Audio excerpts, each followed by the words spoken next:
বন্ধুরা সবাইকে আসসালামু আলাইকুম। আশা করছি সকলেই অনেক অনেক ভালো আছেন। বন্ধুরা আজকে আমার এই ভিডিওটা আপনারা যারাই দেখছেন, গতকালকে আপনারা জানেন বাংলাদেশের উপর দিয়ে তাণ্ডব লীলা চালিয়েছে ঘূর্ণিঝড়। ঠিক সেই ঘূর্ণিঝড়ের বেগে আজকের এই ভিডিওটা আপনারা শেয়ার করেন। আমার পাশে যে ভিডিওটা দেখতে পাচ্ছেন, একজন সৌদি আরব প্রবাসীকে কি কারণে এভাবে মুখ বেঁধে হাত বেঁধে হায়নারা এভাবে বন্দি করে রেখেছে সামান্য কিছু টাকার জন্য। সম্পূর্ণ ভিডিওটা আপনারা দেখতে থাকেন এবং দেখতে দেখতেই ভিডিওটা আপনারা শেয়ার করতে থাকেন সমগ্র বিশ্ব জুড়ে। আমরা যারা বাংলা ভাষাভাষী আছি আমাদের প্রত্যেকটা মানুষের কাছে যাতে এই ভিডিওটি পৌঁছে যায়। এই দেখেন হায়নারা হেলমেট খুলেছে, কিছুক্ষণ পরে তাদের চেহারাটুকু পর্যন্ত আপনারা দেখতে পাবেন। আপনারা ভালো করে খেয়াল করেন এই হায়নার পরিচয় কি, আপনারা আমাকে সেই পরিচয়টা অন্তত একবার দেন। যতটুকু জানা গেছে এই ঘটনাটা সৌদি আরবের মাটিতে হচ্ছে। এই ছেলেটার কি অপরাধ কিচ্ছু জানি না।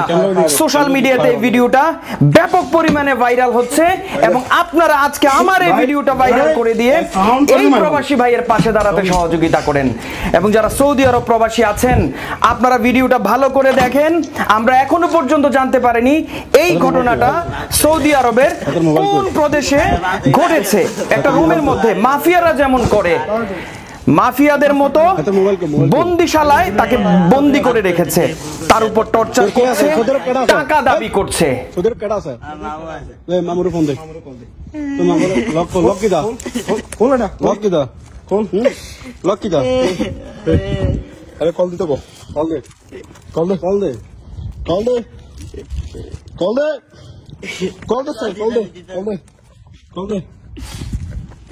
টাকা না দিলে কি করবো? তুই কল দে, কোনটা নাম্বার? হ্যাঁ কথা কো, কথা কো। কারে কল দিছস? মামারে। মামা, আচ্ছা কথা কো। মামু মামা আমার সারে না কাউন না একদিন ধরে। তুমি কোনো চিন্তা না বাইকনা, বাইকনা তুমি কোনো চিন্তা করো না মামা। আমার টাকা কই, আমার টাকা কই, আমার টাকা কই। এই টাকা কই আমার, বসে থাক, এক চুপচাপ বসে থাক। কান্দিস না বাইকনা, আমি ব্যবস্থা করতেছি রে বাইকনা। টাকা কই? কালকে দিনের ভিতরে আমার 5 লাখ টাকা লাগবে। হ্যাঁ বাপেরে কও কালকে দিনের ভিতরে 5 লাখ টাকা দিতে। বাইস্তা ভাই, বাইস্তা আপনার কি কইতাম বাবা, আমি জানি না রে বাবা। এর বাবার অবস্থা বেশি ভালো না রে বাবা। এর তো সব দেখা হইন না বাবা। এটা আমার দেখার বিষয় না। আমার টাকা লাগবে। টাকা দিবেন নাকি না? কালকে দিনের ভিতরে আমার টাকা লাগবে। আপনার টাকা কত লাগবে আমি সব ব্যবস্থা করতেছি বাজার। মামা আমারে খাউন দিবার কথা কইস না। আরে বানি না কাউন না কথা কইস না। বাইকনা কান্দিস না, বাইকনা কান্দিস না ভাই। আপনার দুটা পাও ধরি ভাই, আর কষ্ট দিন না, দুটা খাওয়াই। খাওয়ামো। আমার টাকা লাগবে, আমার 5 লাখ টাকা লাগবে। কবে দিবেন? আপনার 5 লাখ টাকা যা লাগে দিতাছি বাজান। আপনি তো কোনো একটা মায়ের ফুল ভাই আমি টিয়া দাদি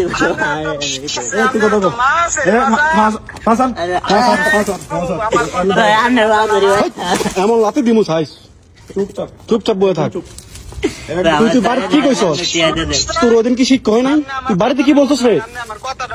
বাড়িতে কি বলছস? আপনি থাকেন কই? আপনি থাকেন কই? আপনি থাকেন কই?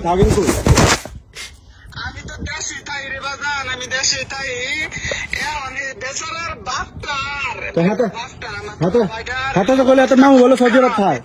হাতে তো কইলে তোর মামু সৌদি আরব থায়। আমি ছুটিতে আইছি রে বাজান, আমি ছুটিতে আইছি, আগে থাকছিলাম। টাকা কবে দিবেন? টাকা কবে আসবো? আমি ছুটিতে আছিলাম।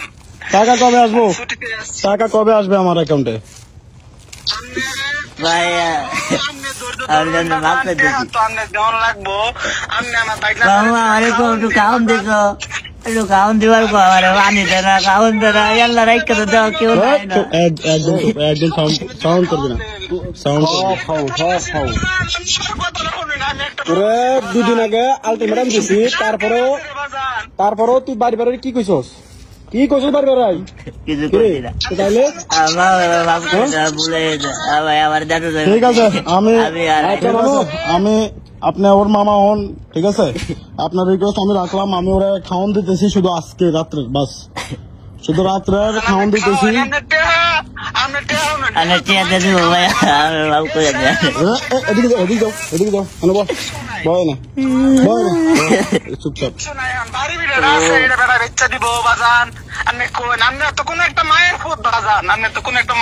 টাকা লাগবে এই দুনিয়াতে টাকার থেকে বড় আর কোনো কিছু নয়, ঠিক আছে? টাকা লাগবে। ভালো করে আপনারা ভিডিওটা দেখেন। আপনাদের যদি মনে হয় যদি এই মানুষটাকে আপনার সন্তান আপনি মনে করেন, আজকের এই ভিডিওটা শেয়ার করে দিয়ে ভাইরাল করেন। আপনারা ভাইরাল করেন, আপনারা কোটি কোটি বার শেয়ার করেন। আপনাদের একটা শেয়ারে এই মানুষটাকে আমরা বাঁচাতে পারবো, এই মাফিয়াদের কাছ থেকে আমরা বাঁচাতে পারবো। কত বড় খতরনাক আপনারা চিন্তা করেন।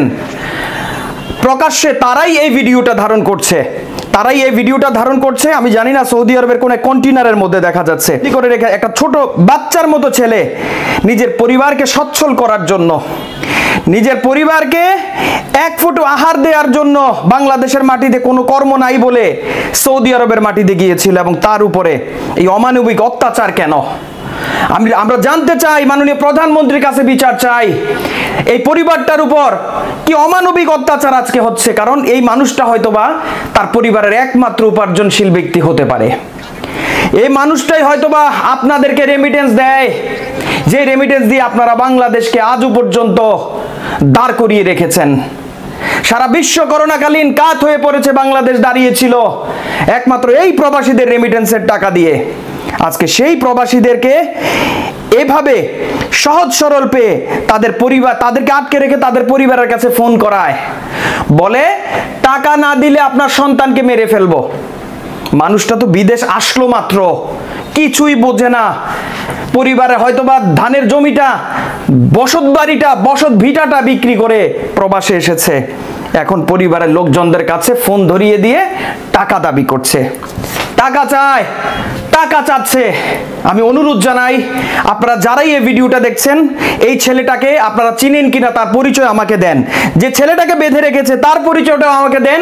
সেই পরিবারের সাথে আমরা যোগাযোগ করে তাকে ওখান থেকে উদ্ধারের সমস্ত ব্যবস্থা আমরা করব।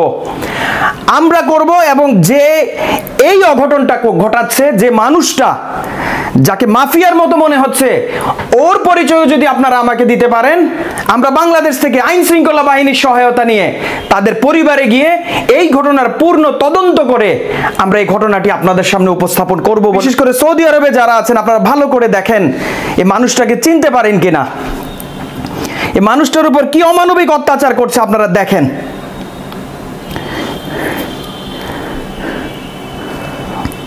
তার মামার সাথে, সম্ভবত ছেলের মামাটার সাথে কথা হচ্ছে। কত বড় অমানুষ না হলে এই ধরনের অপকর্ম করতে পারে আপনি দেখেন। তার পায়ে পর্যন্ত ধরেছে, বলেছে টাকা দিয়ে দিবে, ছেড়ে দাও, কিন্তু ছাড়ছে না। চিন্তা করেন, আমরা মাফিয়া কাদেরকে বলি? বিদেশে যাই, লিবিয়া থেকে ইটালি যাওয়ার পথে যার বিদেশি কালো কালো মানুষগুলো আমাদেরকে ধরে আটকায় রাখে, ঘরে বন্দি করে রাখে, তাদেরকে আমরা মাফিয়া বলি, তাই না? কিন্তু জানলে অবাক হবেন, যখন অবৈধ পথে বাংলাদেশি মানুষ বড় দেশে পাড়ি দিতে লাগে, তখন তাদেরকে পুলিশে ধরে বা মাফিয়ারাই ধরে। সেই মাফিয়াদের কাছ থেকে বাংলাদেশি